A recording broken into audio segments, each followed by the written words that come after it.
Hello everyone and welcome to episode 58, a podcast of Five Rings, your source of enlightenment in the realm of video games, tabletop, anime, film, and tech.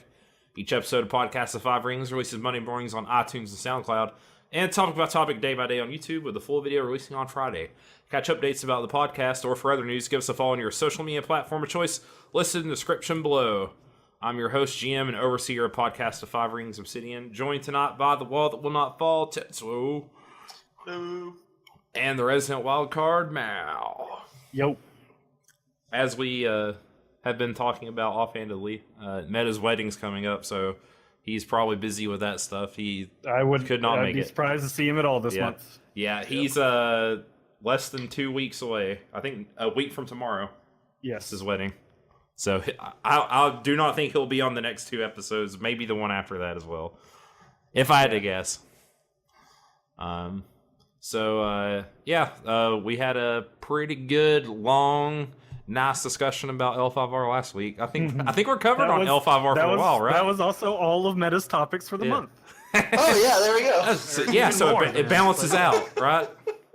It all makes up for it. See, we could have split that. The original plan was really to split that all up over a month, like do two clans.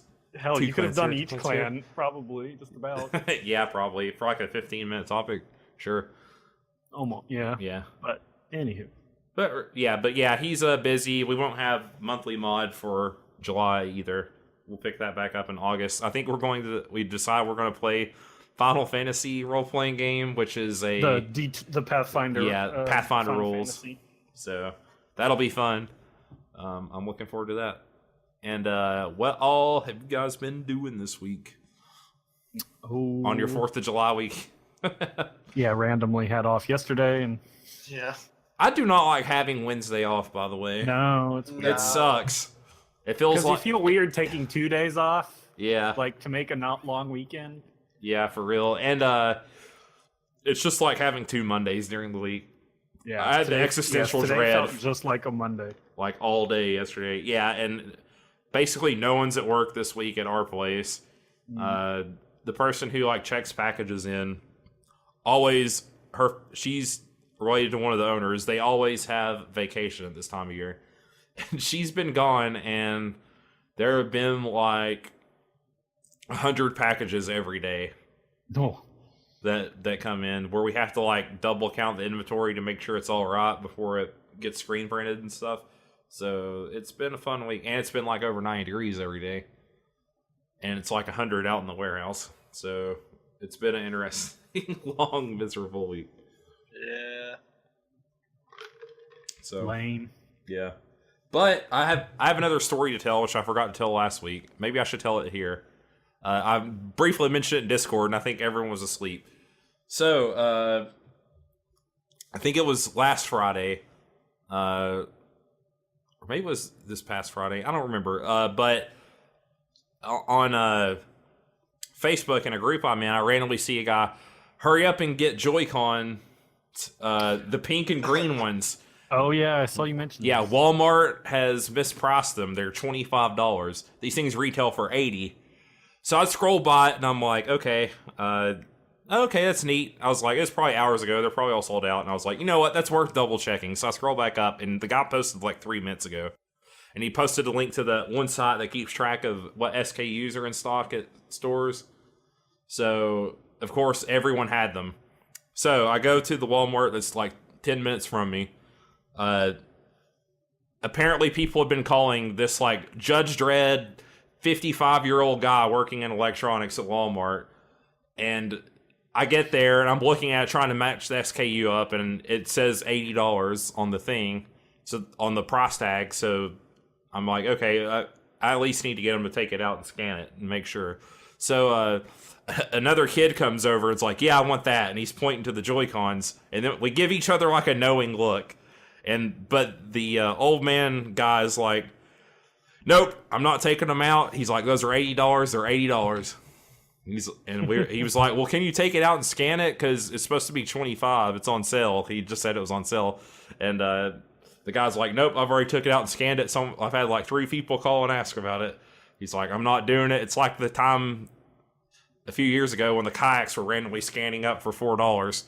He's like, that's not. He's like, you put it in the card, it transitions over, and you can't do it online. I was like, we were just like, okay. And then I talked to the kid who was there too. He's like, you follow Wario64 on Twitter. He tweets out all the deals. This is where I found out about it. I was like, I'm gonna go like back to my old Walmart where I used to live because it's in the middle of nowhere, like redneck town. So I know nobody's buying no pink and green Joy-Cons there. So I drive another like 15 minutes there. There's no one in electronics because it's like 11 o'clock at night. Finally, I find an employee. It's like the short redneck guy. I get him to take it off. He's like, I gotta take it to the front. So I'm like, okay, God, here we go. We start walking to the front. I'm standing in line. I'm behind one person trying to buy beef jerky. The cashier is, I think, methed out of her mind because all she's saying is, I can't find my phone. Do you know where my phone is? And she's like turning around in circles. The random redneck guy trying to buy beef jerky's like hitting on her, and I'm just trying to move the line. I'm like, I gotta get out of here. I hear people start calling over the intercom saying, electronics, you have a call on line 1, then line 2 like a minute later. She's like, where's my phone? And he's like trying to hand her a $5 bill and she can't like function. It takes literally like 5 minutes for that guy to check out. So I'm like, the guy brought up the item here. It's the Nintendo thing. She's like, do you see my phone? I was like, I don't know where your phone is. I'm like, but he brought the Nintendo thing up here. Can you scan it for me? And she's like, what? And she's like turning around and stuff. And then she finally's like, what do you got? I was like, the Nintendo thing. She's like, Nintendo, what's that? I was like, the red box. It's the little red box there. People are calling. The redneck guy's probably like, why is everyone asking about these? Is something wrong? And I also wanted to get out of there before like the Walmart thing corrects itself. So I'm like, come on. She scans it. It rings up for the $25. I put my card in. She doesn't push the little button so I can go. Then she's like, you want this $2 replacement plan? No. Are you sure you don't want it? No. It's only $2. Just get it. I was like, I don't want it. I was like, if the Joy-Con, I was like, if they break, then I'll fix it myself, is what I told her. I have no clue how to fix these things. I mean, to be fair, though, you were already getting it for quite the deal. You could have gotten the $2 just to expedite Yeah, but I don't want to deal with it. I know. And it's $2. It's only $2, but it's $2. And I just want to get out of there. So, and she would have known how to do it anyways, because she was methed out of her mind. So, I get it and get out. And then by the time I get back home, literally all of them in the city are gone. Oh, wow. So I barely get out with my Joy-Cons. And that's my Joy-Con story. Nice. Quite a joyful conning of Walmart. Yeah, exactly. That was So, the shoehorn.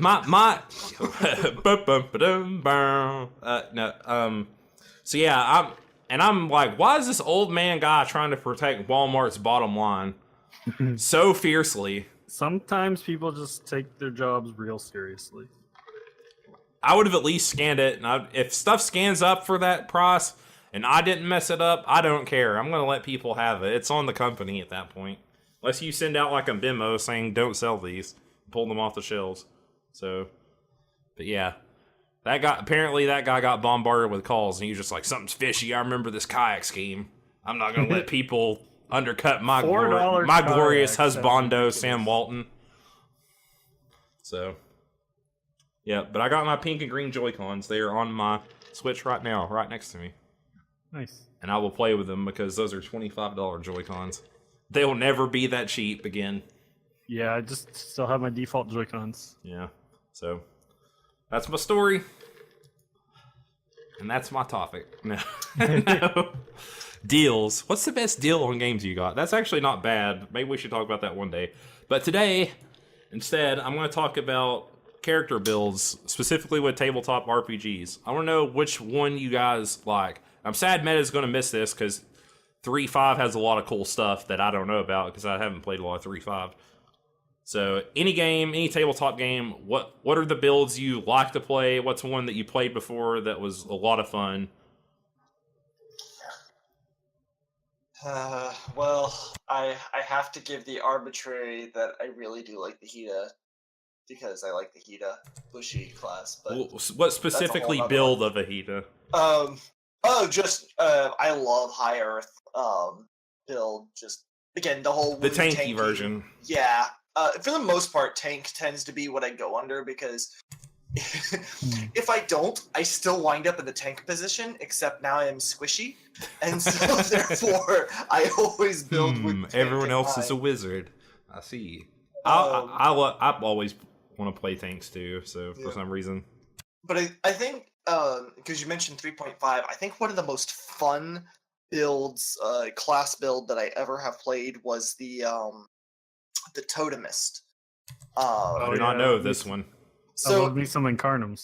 yeah, so the 3.5 had this problem where they would keep creating new magic systems and just reskinning it for a different flavor. So like you had psionics, and then you had the Arcanum, which I guess was soul magic Incarnum.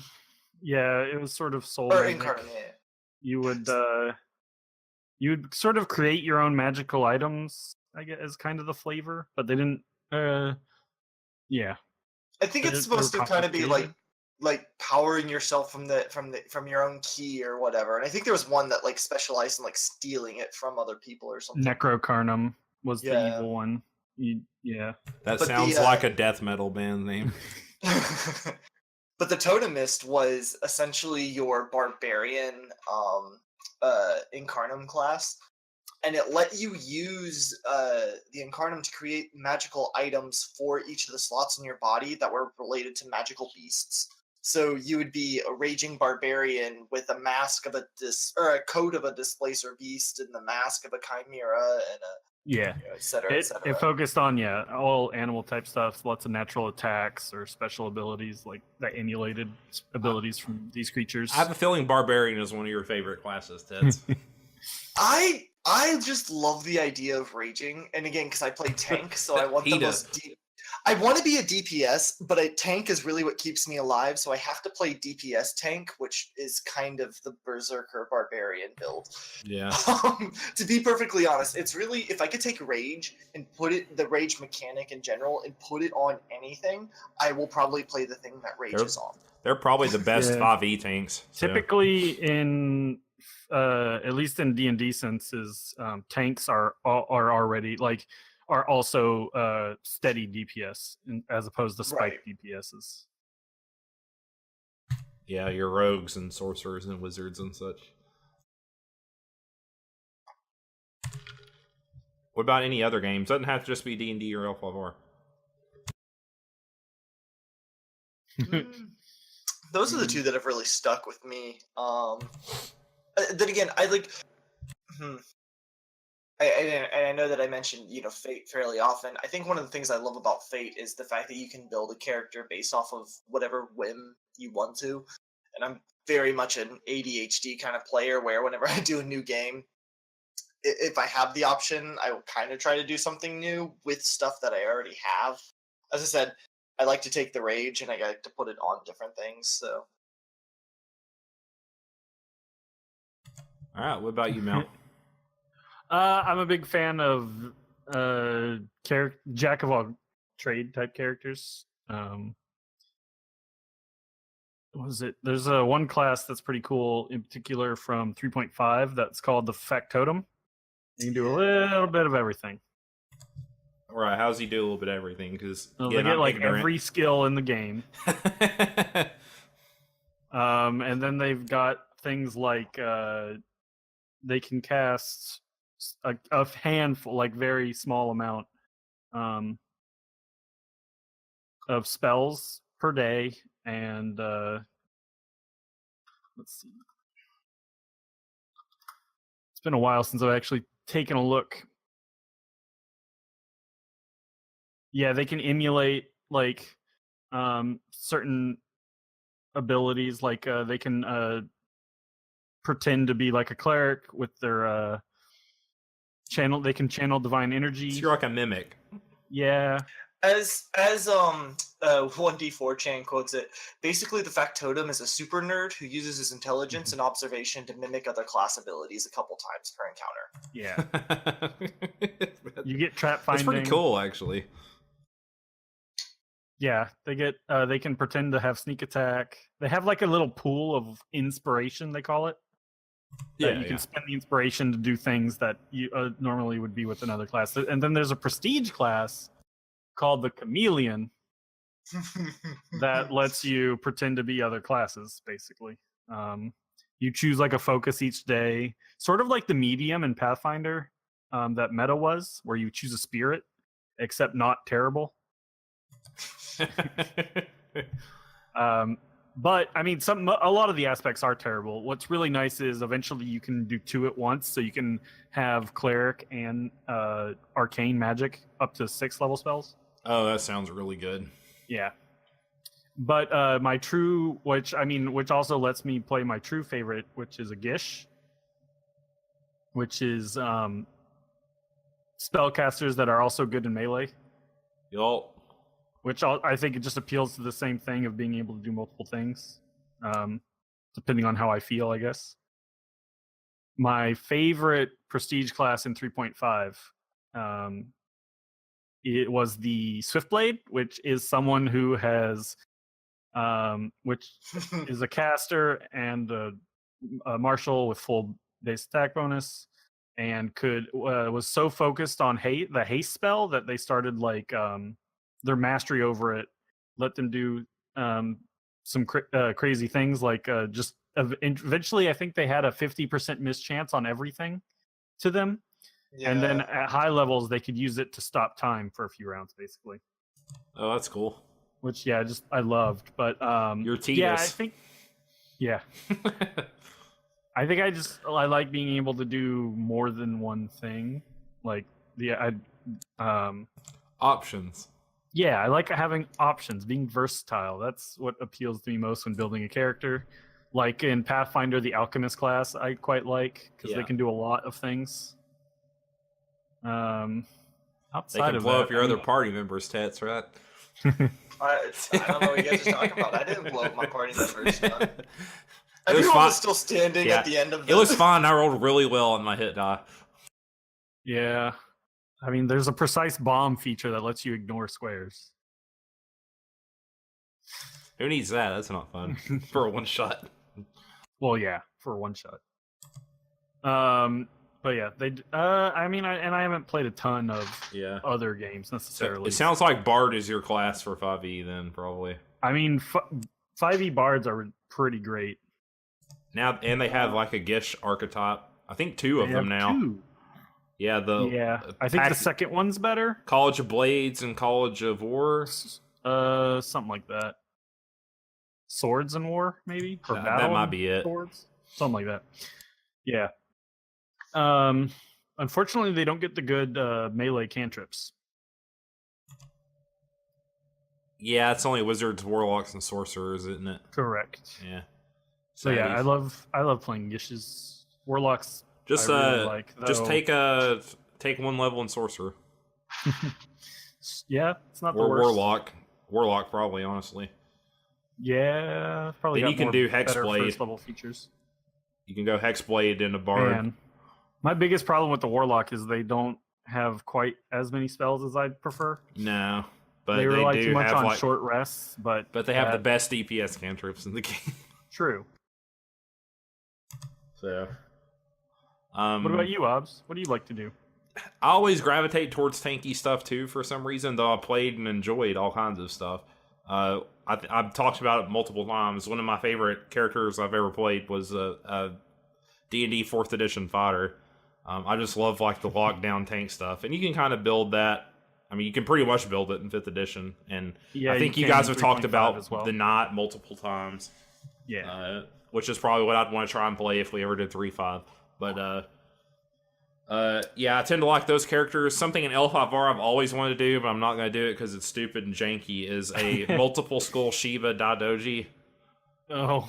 Who can guard 3 times as a free action at rank, and gets to rank 2 +5, so he doesn't take any penalty. You get access to good kata like Way of the Phoenix to give +3 to all your guards. I think if there was a Tamori alternate class that let them be Gishes, basically, which is what I probably there is. Because they get simple attacks with the elemental weapon spells. Yep, they're basically I mean, that's her whole thing in the flavor too, is that they aren't afraid to like learn how to use weapons and stuff and fight with them. The sad part is Dragon are at the bottom of my plans. There's also a water. I don't remember if water is their deficiency or not. It probably is, but because it would make sense. But might be air though, because they're kind of like not pacifist. Water has a spell that lets you take an attack action during the reaction stage, so you could eventually get 3 attacks, or if someone had access to that spell. So that's an interesting build. But yeah, I tend to like tanky stuff.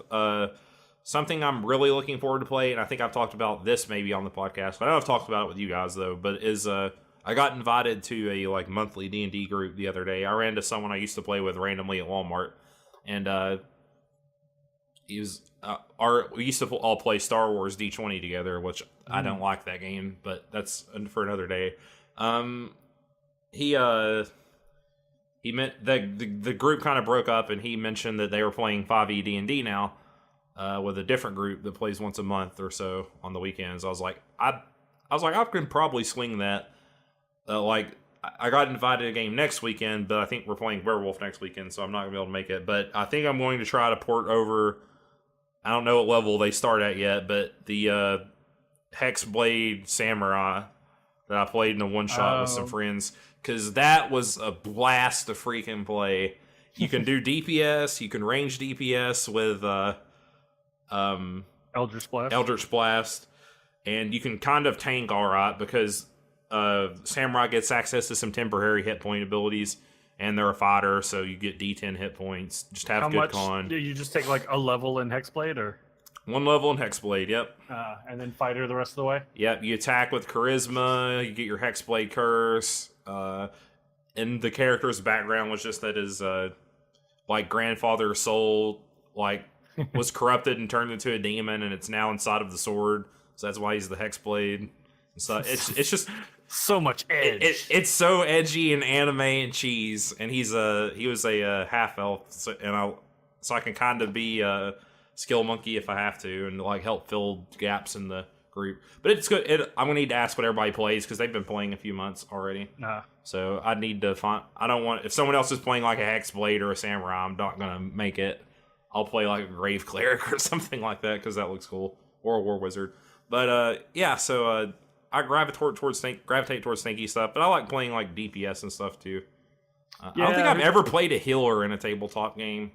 Damage is always fun to do, even if it is subpar. Yeah, or at least in the magic side of things. I played a Rogue Ranger in 5e that was really strong damage-wise, but Assassination Rogue just is one of the best multi-class. I don't think I've ever played a cleric.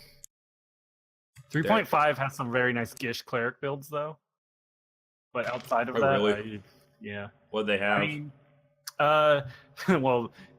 There's a spell, Divine Power, that lets you just get full base attack bonus basically, and then there's some ways. I think there's like it might be the War Domain, or probably some weird alternate feature somewhere that lets you cast some stuff as swift actions, some buffs, which is really helpful to buff as a swift action. Yeah. But yeah, they're pretty powerful. My roommate hates the Divine List, but it's got a lot of great buffs if you want to go that for just damage support. Yeah.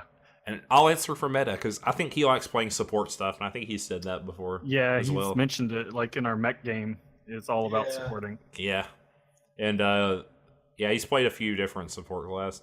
I like playing those classes too, actually, when I can. Sometimes it's fun to just like give out buffs and like help, or like control-y stuff where you lay down traps on the hexes and stuff like that. Oh. That reminds me, actually, there was a game, not a tabletop RPG, but a MUD that we used to play. Oh yeah. The class was called the Shaman, but it was essentially it was a debuff class, a debuff / somewhat damaging mage, but mostly debuff. And while buffing is probably more efficient, I love the hell out of buffing something to damnation and back, or debuffing, like just putting penalty upon penalty upon penalty upon penalty upon penalty. Like, there's just something satisfying about that. Yeah, Yeah, buffing's better because it's still around after the one thing dies or whatever, but it is Right. pretty satisfying.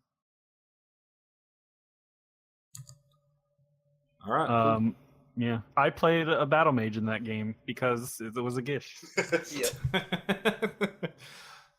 Can we just what does GISH stand for again? It's a I have no idea. It's short for Gishaki, Gish. Oh, that oh, makes it was the sense. bill Yeah. Githyanki The two- or whatever. Yeah. No, Well, the- no, the two it was a races. it was a race in 3.5. The Gith and Gish, they're still. They were in the Unearthed Arcana for this month or last month in 5e. For some Yeah. reason, I thought it was a anagram or whatever it's called. No.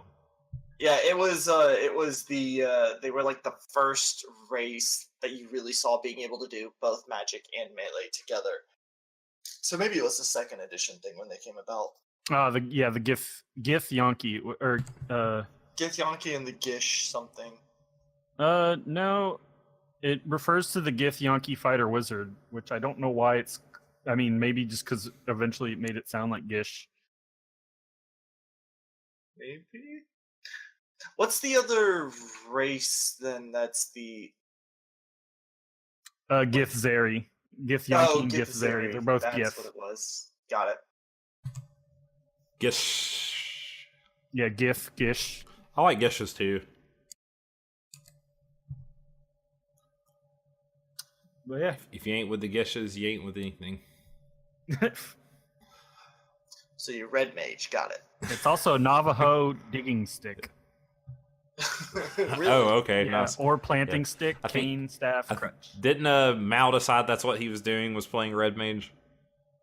Oh, in that I have no idea. In FF8 In our- or F8 FF. Well, I don't know why I said Final Fantasy 8.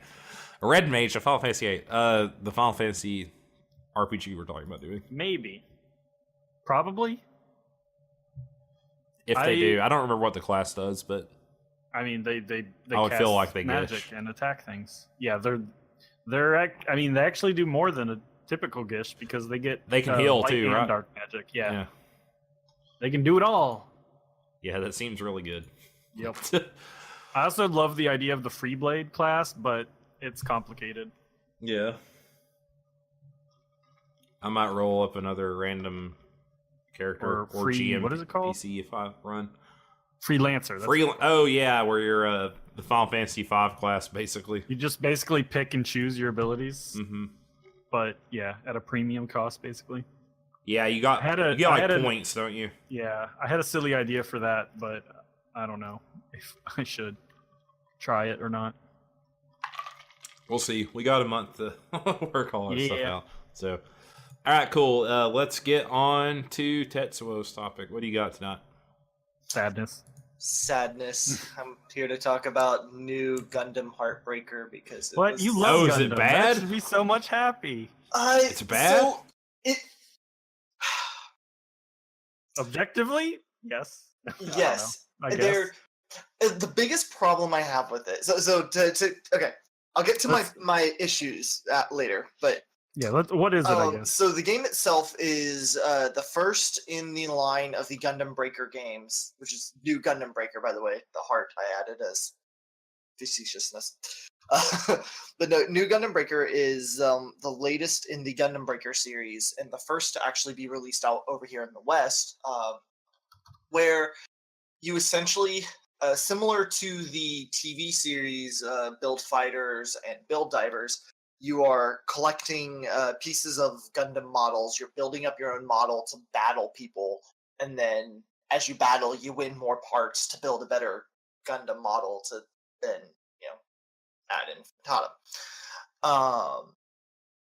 And you have like little tournaments you can go through. There's actually a storyline. There's you're taking place in the high school, so of course there's all the stereotypical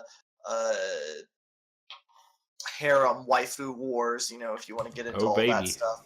Yeah, I thought you'd be interested in that bit, but but no, it has more to it, but obviously the bread and butter is the gunpla aspect of it. You have the story mode, and then you have what they call setup mode, which is where you're able to go in and make your model. and it's really interesting how far you're able to control like the fine points of some of the painting. And like pretty much you build it up out of the pieces you have. Each piece has different stats to it. Some have different abilities, and then you have these additional parts, what they call builder parts, which give you more stat boosts without actually like giving you attacks or anything. Oh, excuse me. But Yeah, so essentially, as you collect your parts, you build it up, and you can build up either the 1/144th scale, the high grade scale, or in the master grade scale at 1/100, and you can mix and match parts. For a little while, my best build, he was running around with a 1/100 Gundam unicorn head on a 1/144th rest of the body, which was very comical. In combat itself, you go through, and it's 3v3 battles. So you and your two AI people, or I guess if Oh no. there is a network multiplayer, so it'd be you and three buddies versus three opponents. Are going Oh, that to sounds cool. At least. Yeah, and but what it is you don't. It's not just a death match. But you have, I think it's 10 minutes on the timer, and different little missions will pop up. So it might be the first to defeat 20 of these neutral gunpla that suddenly warp onto the field, or be the first team to open 4 boxes, or be the first team to retrieve 6 parts, whatever it is. And then you have 3 special objectives that'll pop up that'll get you a lot. So as you complete each of those, you'll get some points, and then based off of the difficulty of that mini mission, I think they call them quests. And the team who has the most points from quests at the end of the match is the winner. And the biggest quest that'll appear, it'll either load in a perfect grade, which is a 1/160th size model, so you're like running around at its ankle size. And then you have a mobile armor or a warship, which are smaller but still larger. The It's so as you go through and as you defeat, it's got a 45 on Metacritic. Hey. Yeah. What's wrong? What are they saying is wrong with the game? Well, so as you go through, one of the cool things, and this is going to go into what's wrong with it. One of the cool things is you have your parts on your gunpla, but you can you have a type of stats. You have damage and you have break. So if you break a part, that means you're actually breaking it off of your opponent, and you can go collect it. And you can hold up to 5 parts that you've collected, and you can put it in this box, and then it saves it, and you can collect another 5, and then at the end of the match, everything that you've put in that box, you get to take home with you. Most of them are going to be from the neutral faction, from the computer-controlled faction, but yes, you could theoretically run away with other players' parts. They still keep a copy of their part, so you're not losing like from your own if you lose a part, but for the match you are. If you lose a part in the match, and you have one of your 5, like let's say you lose your arm, but then you've just collected a set of arms from like a Zaku or whatever. You could automatically equip those arms, and so now you're back to having stats, but they might not be the stats you originally started with. And but there's a way to reset it. I think it's just a button press actually to reset your parts back to what you had before, but it can be very entertaining to run around and just grab random parts and like pop them on. Where the problem in the game starts to come in, I have 2 major picks and a minor pick. My first major pick is it lags. This game is not really, I don't understand why it's so resource intensive. There's not that much going on the screen comparatively. You have poorly designed, probably. Yeah, exactly. And there's no call for. Granted, I'm only on a PS4. I'm not even on a PS4 Pro, but it lags, and you very much are like, okay, and like you'll pause for a good 5, 6, 7 seconds before suddenly you can move again. Gets very frustrating, and that tends to happen the longer you've played the game. So once it happens like one time, you can save, close the application, reopen it, and then you'll have some more time to go before you'll hit it again. But so I guess maybe it's like a caching error or something. I'm not really sure. but it's still really, really frustrating and really shouldn't be there. My second major pick, and this is actually the big one for me, is that your stick to so you can redo all of the buttons on your controllers with the exception of camera and movement. Movement is always left stick, and camera movement is always right stick. But what gets packaged into that is whenever you click right stick, that's how you target. And first off, that's really awkward because as you're running, sometimes you'll press the button and it'll suddenly lock on, and you don't want to lock on. There's, I think L2 and L1 are unused, so it would have made way more sense to be able to map them to that. So it's just for on the fly, lock on, shoot, unlock, or something like that. But I could get past that if it wasn't for the fact that there are times whenever you hit the lock on, I swear to you, it chooses randomly who to lock onto. It's not because there's been times where I've had a person right in front of me touching my model. I hit lock on, and the camera whips around and locks onto somebody on the complete opposite side of the field at the very far range of my sensor in the complete opposite direction of where I was facing. And that's just it's so bad you can't play with it. And then if you don't have lock on, you can't really shoot because your shots will miss. Bandai Namco game too. Yeah, so you have to go in and do melee, which is okay-ish, but if you want to do any type of ranged build at all with giant fighty robots, you can't, and that's a major failing. It says it's out on PC too. Were people having issues with the same issues on PC as well? When at the time I thought it was, is it out already? I thought it was gonna. It might not be. Release. I don't know. I'm just reading a wiki article about it. Yeah, I think it still has a later release for PC. Maybe it has come out, but I know it didn't release concurrently with the console stuff. But the other problem that I have with that lock on is that at any time if you try to move your camera, it'll move your lock on. So once you lock onto somebody, you can't move the camera off of that person, no matter even to see where the wall is or see where an enemy's coming at you. Yeah, so. The lock-on itself, this whole issue with that's what really ruins the game for me. I could fight through the lag; it shouldn't be there. But as a fan of Gunpla and Gundam and big robots and needing a big robot game, I could fight through the lag. But this lock-on, it makes the game utter shite for me. I can't play it. The animation looks bad too. The animation's not bad when the lag isn't there. When the lag is, it is. But the animation isn't bad.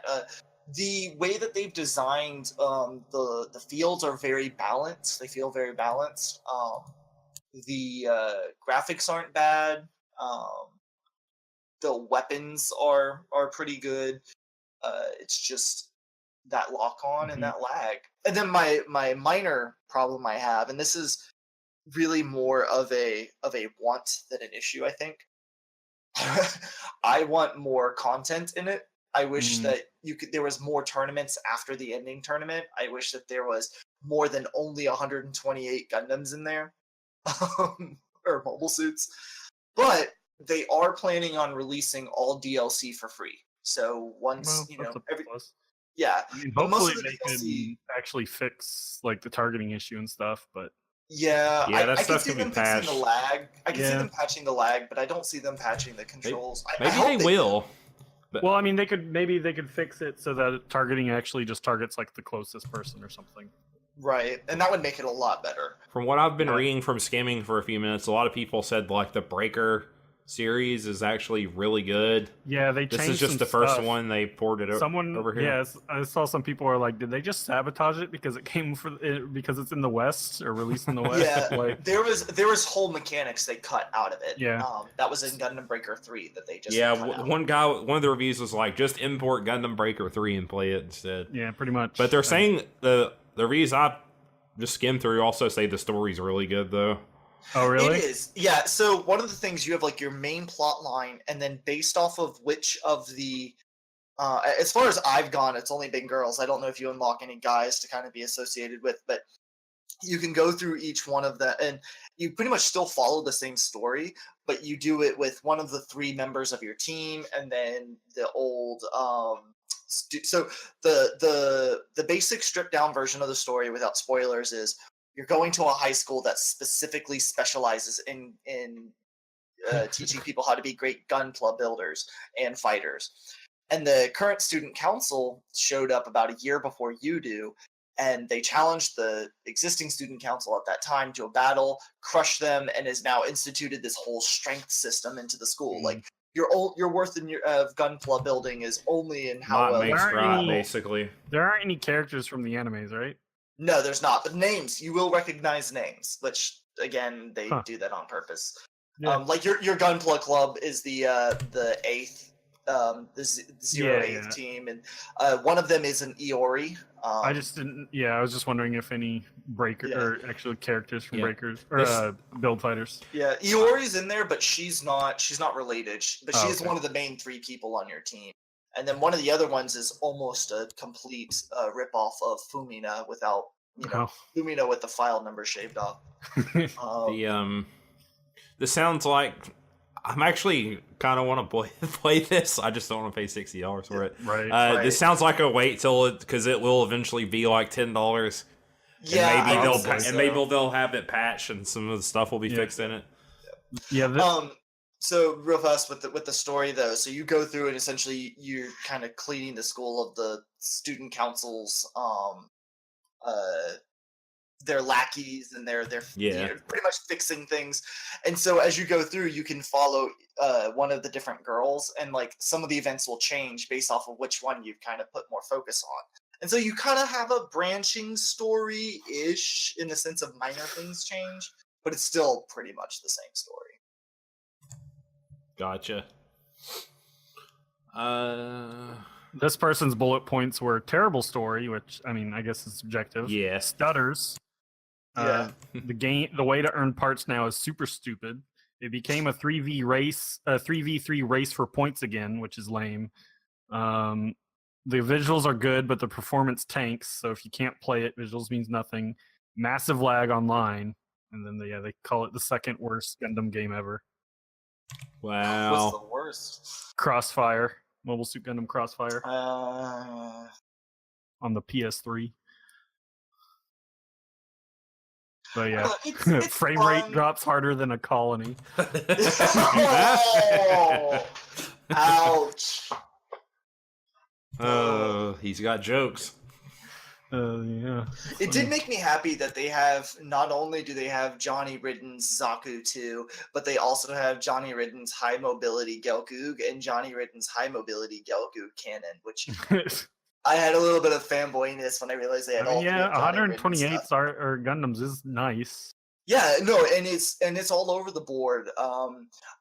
There's some series I wish they had more of, and some series I wish they had less. Like there is way more Gundam Seed and Seed Destiny and Seed Astray suits than I would be happy with. Can I Oh, but use those are Shining real Finger popular. Sword? Yes, you can actually. Yeah. Both Rising and Shining God. Gundam are in it, Yeah. but I don't think God Gundam's in it. Oh, And then or who's the other? Burning, I guess. Oh, Noble Gundam's in it as well. So if you Hmm. want to go Berserker and use a light ribbon, you can. Does it have all the wing or the main 5 of the wing? So I'm still unlocking, but the wing you have Tallgeese 3 or Tallgeese 2. It's one of Yeah. the two. It's one of the later Tallgeese. You have Gundam Wing 0, but from the show, and then you have the Serpent custom from EW and Death Scythe Hell custom from Endless Waltz as well. Serpent? Serpent, yeah. Or is that no? What is it called? The Ultron Serpent. custom? No. It's Oh. the mobile suit. Then I don't care. Yeah, it's the Whoa, Mal. Saku Whoa. is like Yeah, one of my Serpent. Serpent's favorites. what it's called. Yeah. Yeah, I haven't seen Nataku, but Nataku's dragon hands are part of those builder parts, and you can attach Okay. them wherever you want on your Gundam. So at one point, I had my Death Scythe wings, and then I had the 2 dragon heads like coming up over them, like these, almost like King Ghidorah style. That's sad. Well, they just announced another Gundam live action film. Oh, really? Really? Yeah. I hadn't seen that yet. Why, I just see it on Japanese? Google News. Let's see. Let me click on the article. I think it- so. It's from. No. It just is quoting Sunrise. From Legendary. Legendary Pictures, so it's American. Potentially. Yeah, the last one I know a lot of people did not like. I No. enjoyed it. I enjoyed it. But then again, we've already established that I'm pretty easy to please. Yeah. So. If this game were playable, you would enjoy it. A lot of people don't. It really is. For me, it's the lock-on, but the lag I could see also causing me an issue if I wasn't raging so high from the lock-on. Which is sad because Gundam Dynamis is also in it. This will be the first ever live action take on the property. The first? That's what they're calling it. Apparently, the other one was so bad that it doesn't count. To be fair, the other one, it was developed, so to give a lowdown, it was developed by a Canadian company, and like they had the rights to calling it Gundam, and they pulled the rights to calling it Gundam like a week before it like released or something like that. Yeah. So they changed all of the references to Gundam to just G. Right. But it still has GMs in it. And they call them GMs. They still talk about shooting Zakus out of the sky. So you're like, okay. Yeah, this is technically the first one then. Universal Century, so Yep. Universal Century is my favorite timeline, just from the mobile suit designs. My least favorite. I like prefer I prefer the smaller ones. There's just so much Universal Century. That's fair. That's fair. I think for me it's a matter of I like the more militaristic style that it has. But then like you have Iron-Blooded Orphans who Iron-Blooded Orphans is a close second for me. And they have so in the game, bringing it back to the game because that's my topic and not Gundam in general. So I have to stay on target. Does it have Iron-Blooded Orphans in it? It does. It has Bale. It has fourth frame Barbatos. It has Barbatos Lupus Rex, and it has. It's like that might just be my favorite Gundam, basically. Who else does it have? I know it has 4 of them that I've seen so far. Vidar? Yeah, Vidar. That was it. Kimaris Vidar, actually, specifically. I was like going through the list. Not Guzian, not or Astra. Klaros. But again, I've only gotten like 102, I think, 103 of the mobile suits unlocked so far. I mean, you're most of the way there. Yeah. 3/4 of the way-ish. But yeah, it's if they can do a patch to fix the lock-on to only lock onto the thing in front of you, and if they can do a patch to helping with the lag and stutter, that in and of itself will bring it higher. But for me, yeah, the 45 out of 100 is probably still a downgrade from the previous. Oh, absolutely. Version, unfortunately, and even as I like why. Why wouldn't you just basically? I mean, I think what people really just wanted was Breakers 3 in the West. Yep. Well, because that one, if you wanted to get it in English because you couldn't read Japanese, you had to buy the Asian release of it. Yeah, there's a couple games that do that. But that was jacked up in price, so you couldn't import it for anything less than $70-$80. Yeah, Super Robot Tasten games are like the latest one is similar. It's like $80 for the the version that has English in it. Yep. Now you know how I feel, Tits. I need that Trail Cold Stills. Well, that doesn't even have English at all. I know. I'm sure you would pay $80 for the English version. But wait, yes, I would. I'd pay $120 for it. What style of game is that? RPG. Yeah. So it's from a genre where we have a very good representation, a very current representation of other games in the genre. I need it. I need me more mecha ops. I'm not going to play this Gundam game until I get the best Gundam, the Lancelot Albion. Wait, I'm sorry. Did you say the one that beat the Lancelot Albion? Yeah. I think what you meant was the Gurren Saiten. I apologize, everybody. He meant the Gurren Saiten. That's basically just Lupus Rex. I'm just saying, Lupus Rex. Does Lupus Rex have a giant claw arm thing? Yes. All right, there you go. He does. And he has a demon tail that actually sounds like a demon and is freaking badass. Lupus Rex is just, oh my goodness.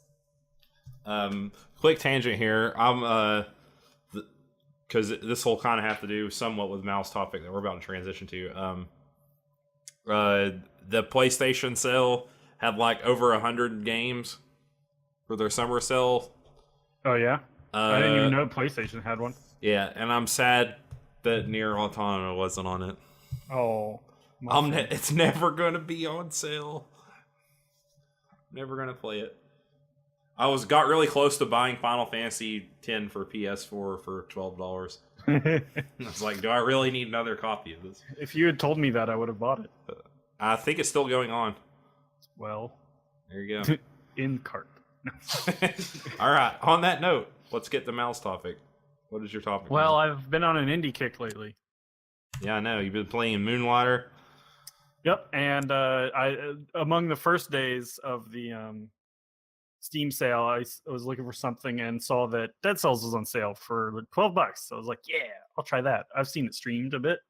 It's been in early early access since last year of. Let's see if I can look real quick. Nope, that's this year. May 10th, 2017, and it's by is it Twin? Motion Twin is the development or dev, and they've only done like free mobile and online Flash games up until now. This is like their first like actual game, basically, I guess. It's really weird that this is their first like game like this, like and it's so good.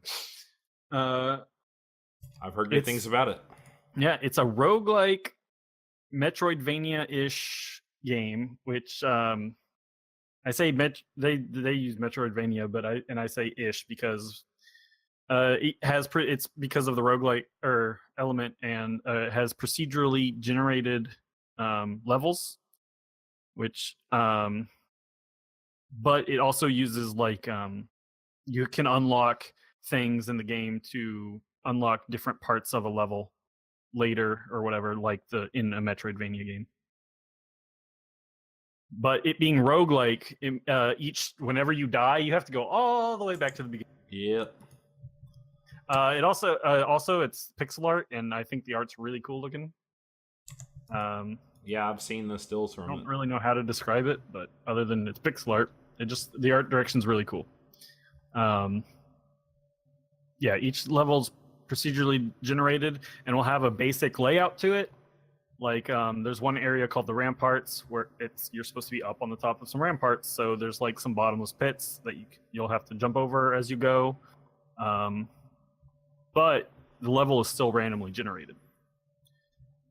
And then if you're in the sewer, there's still like poison pools around and stuff. The game also has branching paths that I don't even know how many. Like you might go. What's it called? It's like some kind of. I can't remember the name, but you go to like you always start in the prison cells, and then you might go to. I can not remember the name, but it's like a place where they hang people. And Gallows. No, it's not the name, but and then you go to the ramparts, or you might go to the sewers and then the ramparts. Yeah. But later, as you progress, you will also get like I don't know if they're always called runes, but one was, and it lets you teleport around. There's another item that lets you like grow vines to crawl up. So later, you'll be able to take even different paths as you go, basically on your runs. That's there's quite a bit of different areas, which is pretty cool. Mm-hmm. Let's see. How's the music? Because these games usually have good music. Yeah, they even offer the soundtrack to be bought on its own. It's pretty good. I think it's by the person who did Neo, honestly. Oh, really? Oh, really? I think. That is what kind of is it like synthy? Was that a different game? Yeah. Like I remember liking it, but I also bought some other games that I think just have better music. So Yeah. I bought Hyper Drifter, which is very synthy and amazing on its music track. I love the animation. Yeah, it's got really good animation. It reminds me of Ghost Trick. What's the type of there's like an animation style for this stuff. I can't remember what it's called. Yeah, I don't know. And so yeah, you are a group of cells that inhabit a decapitated body. So you can't speak, but like you're pretty emotive, like with your thumbs up and stuff, and like wagging your finger for no, and like they did a good job there, like giving some character to someone that basically doesn't have a head.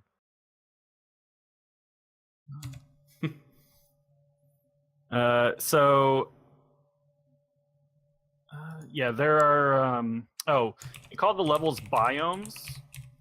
Like is like each level. It's I guess the name. And there are like 6 levels to it, I believe, or the which is basically indicating the strength. Like if you're on biome level 4, because there are a couple different levels on that biome level. That's like just the strength of the enemies, basically. And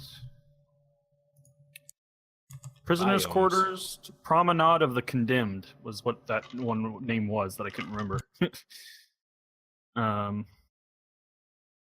Yeah. So you have 4 weapon slots, but 2 are like traditional weapons, like swords, or you have your 3.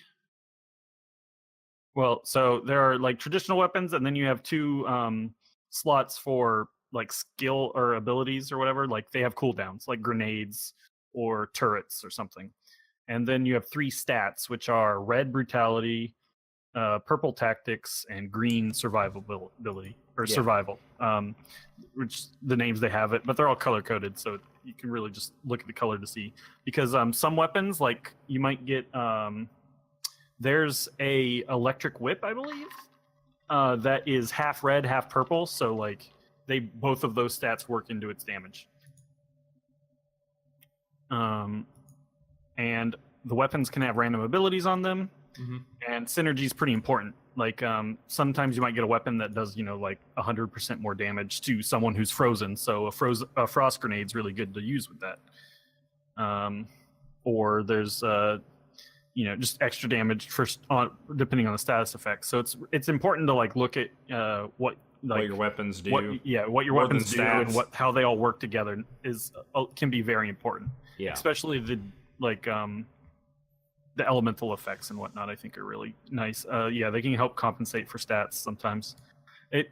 Like I usually go red brutality all the way because that's where grenades are. And you always pick red, Mao. And then, purple's my favorite color, so I did try that. That's ranged mostly, like bows and the whip is a melee, but it's got some range on it, so that's why it was a split half and half. Yep. Sometimes you even get I think the frost grenades are like maybe 3/4 red and 1/4 blue, or purple, I mean. But I haven't actually touched the green at all because that's where your shields are. And I am no good at parrying. In any game that offers parrying, I suck at it. Roll, Mal. Always roll. I use my roll. And they say they're inspired by Souls combat. Yeah. Which, the enemies are very, they're telegraphed and they follow a pattern. So, once you learn that definitely helps, obviously. It's the same approach to combat that you might take in a Dark Souls game. Yeah. But yeah, I roll all over. There's also a down, if you hold down while you and the jump button, you do a down smash, which is actually really effective, but I don't use as much as I should. Because it can stun things depending on the height you drop from. I wonder if this... I found the name of that technique. It's called rotoscoping. Where you have... live action film and then you animate over it. Oh, really? Like in the AHA video. Yep. I don't know if this is that. No, it doesn't have to look like that. You can do it with pixel animation too, because what they did in Ghost Trick. I just don't know if that's what they're using. It just looks buttery smooth like Ghost Trick, so that's what it made me think of. I'm looking at like some of the animation gifs for it. I see. Let's see. I Google. Like this crow, like there's I'll put it in Discord. There's a bunch of crows. I wonder if they like filmed some crows and animated over them. Yeah. Anywho, yeah.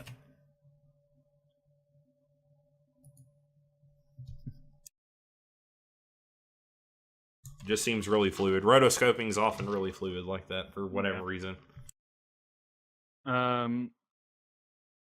So you start over whenever you get killed, but you have the option to upgrade, or you can upgrade over time. Yeah. Whenever you kill an enemy, there's a chance it'll drop a cell, which are basically and then you collect so many. Like usually, I think I typically get like 8 from the prison quarter or whatever, and in between levels you can spend them, and you can use them to unlock. Either you can unlock the chance for new weapons to drop, like you can choose like I want the broadsword to now possibly if you unlock it after spending like 20 cells, you have the option of finding it as in your playthrough. Then there's also general abilities, which are like extra health potions on when you like the Estus flask in Dark Souls. Or start with like the some gold from your last playthrough. Like it starts at like 3,000 gold, and then you can upgrade it to 6,000. Or the option to sell stuff at a very like 90% its value. So and then also in that in between section between levels, you also have the option to choose mutations, which are other just ways to alter your playthrough, like quicker cooldowns or a little bit of health back on a kill. There's also the extra life, but like I think you only get once you select it, you can't select it again. Like even if because you can reset them in between levels as well. Spend some gold, choose all new ones. That one never can be chosen again. Yeah. Yeah. So and then once you beat a boss, you get the option to go to the forge, which lets you upgrade weapons. In that, like if you upgrade that version of the weapon, you will randomly have a chance when you find that weapon for it to be the upgraded version. Yeah. And that also costs cells. You can like destroy the door in between the level because it like won't open until you spend the cells. But if you like destroy it, you can just leave with all your cells, and if you die, you lose all your cells. So it's a risk reward thing. There are currently 4 bosses in the game, but you can only beat 3 in a run through because the way that the levels they lead into different ones. Like the first boss you can come across can be one of 2, basically, depending on the path you took. Hopefully, that's cool. Yeah, I'm hoping they add more. Like they actually just today announced that the physical release is in August, and which means we're guaranteed to expect the 1.0 release by then. Yeah. Because they just released the 9.2 update or whatever the other day. Close to the full release of the game. Yeah, it's almost done at this point. Yeah. And though they also said they will be offering like content full DLC for free. So that's nice. And yeah, more bosses would be cool. More everything in that game is really what I want out of the DLC. I've really been enjoying it, and I can't beat the second boss, so I haven't even beat the game. I'm sorry, Mel. Yeah. And every time you die, you have to fight the bosses again. Oh, wow. Yeah, they don't stay dead like in Dark Souls. Hardcore. Yeah, but I've seen people just like talking about it, and a complete like beating the last boss will either take between an hour and 2 hours, basically, of a run through. I've basically been picking it up and doing a couple runs, and then depending on if I have a particularly long run and I get mad at dying, I'll throw it down, step away. Get away from this. Yeah, I'm a big fan of roguelikes. or roguelites or whatever. Mm-hmm. But yeah, I think the game's really fun. I might wait till it comes out on Switch. Yeah, unfortunately, you have to pay the Switch tax, so it's it's like $35 for the cartridge, I think. Oh man, really that much? Yeah. So Holy with balls. once they release the full version, or actually no, I think it was today. Actually, now that the Steam sale is over, it went up to $25 as its price instead of like I think 11. It's No, 20 right now. Yeah. Oh, okay. 20 is I think the new price. It was like 15, I think. Yeah. Possibly. Or something. So yeah, you have to pay because Steam cartridges cost a lot. I think because even the physical PlayStation release is going to be $25. Yeah. I mean, hopefully the version you can download on the Switch, if there's if you can download it on the Switch, maybe it'll be cheaper. Hopefully. But that's not a guarantee. This sounds like a play on the road game for me. Yeah. I think it does do what I think it is something that fits well on the how you use the Switch. Yeah. The Switch is like great for little indie games like that. Yeah. Unfortunately, they just cost so much to make on the Switch. Oh, Nintendo. Gotta use that cartridge. Yeah. All right, cool. It's just the long wait a week from now for me before Octopath comes out. I'm at the I don't want to get a game and start a new one phase. I don't have any games that I haven't beaten that I can like play through that quick. So I'm just sitting, waiting, wishing. Just play back through something that you don't mind stopping early. Yeah, that's true. Me. Play back, start back up Final Fantasy VI if you're going to be running us through it or in that world. Oh, I've played that game enough times that I know the lore for it. I know nothing. Or the world. I've played it like once a long time ago. Don't worry about it. There's the Empire and there's the Rebel faction. It's Star Wars. You can be it's like every Final Fantasy game. Can I Star Wars. No, but there is a class that lets you be a magic tech pilot, which are basically like magic mechs. Yeah. But which, depending on the level, it might not be the worst. I know eventually they get like huge, which at that point it's like it's kind of ridiculous to just be tromping around in. Mm-hmm. So what you're saying is I can't have a personal adamant toys that I ride inside of on a regular. No. Hey, I knew a reference. You could be Blue Mage and maybe get an Adamantoise power. They If do that's how have the Blue Mages work. Beastmaster, which is basically a barbarian that gets an animal cookie. Could be interesting.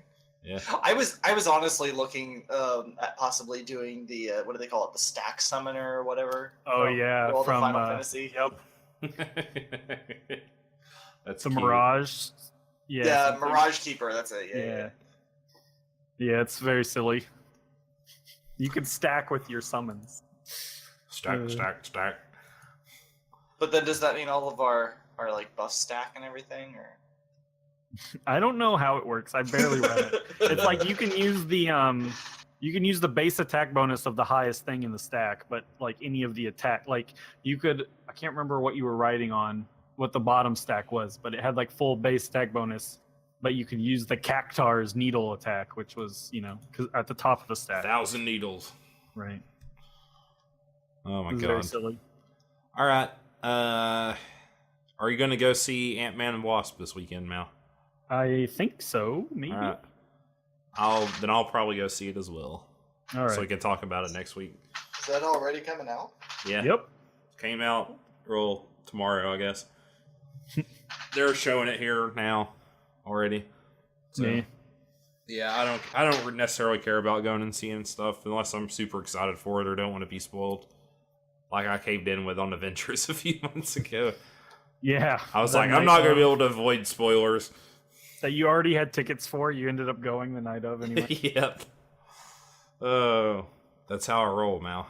That's how I roll. All right, this has been episode 58 of Podcast of Five Rings, your source of enlightenment in the realm of video games, tabletop, anime, film, and tech. Each episode of Podcast of Five Rings releases Monday mornings on iTunes, SoundCloud, and topic by topic, day by day on YouTube, with the full video releasing on Friday. Check us out on social media. We're on Twitter at Podcast5R, Facebook P5R Podcast, someday Meta and I will be streaming again. Who knows when that day will be? I'm going to keep saying it. It's going to keep coming true. It'll come true one day. Well, I was going to do Friday, then then you told me that the pre-release was this coming weekend, so I was like, well, I'm not going to do that because all my buds want to go that on Friday. Maybe we can do it on Sunday. We'll see. I don't have any plans. If you're up for it, I'd be fine with doing it. Yeah, it depends on when I'm seeing Ant-Man, basically. Yeah. We'll talk about it over the weekend. Because we can beat Final Fantasy 1 in like 2 more streams. Yep. So, but until then, we are out. We are done. And we'll be back next week on the eve of Octopath. When the JRPG world starts turning on its nexus. Is this the Square Enix game to save Square Enix? That's on one system. That's not Final Fantasy 15. I got no rebuttal for that. I want to play the Power Ranger mod for Final Fantasy 15. Yeah, I think Mal was like, that looks cool or something, and I was like, yeah, now I kind of just want like a Power Ranger game that is just kind of FF15. That would actually be pretty sweet, honestly. Yeah, if we could get the Zords in there, that'd be nice. Yeah. I'd be down for that. You ride around on the Zords instead of your car. There we go. And they fly. Alright. Get the Triceratops and the Tiger. You travel. Gone off the rails. Yeah. Like the car couldn't when the game launched. Ha. Hey, you set me up for it. It's still the greatest game of all time, though. And Noctis is the greatest protagonist that's ever graced any gaming device. But that's neither here nor there. I've already discussed that at length. And so you gonna wrap this up? No, not until you acknowledge that Noctis is the greatest video game character of all time. I will not. I'll get you next time, Mal. I'll get you next time. We'll run the Final Fantasy game in the FF15 world. I mean, you could do it, honestly, but whatever. All right, we'll see you guys later. Bye.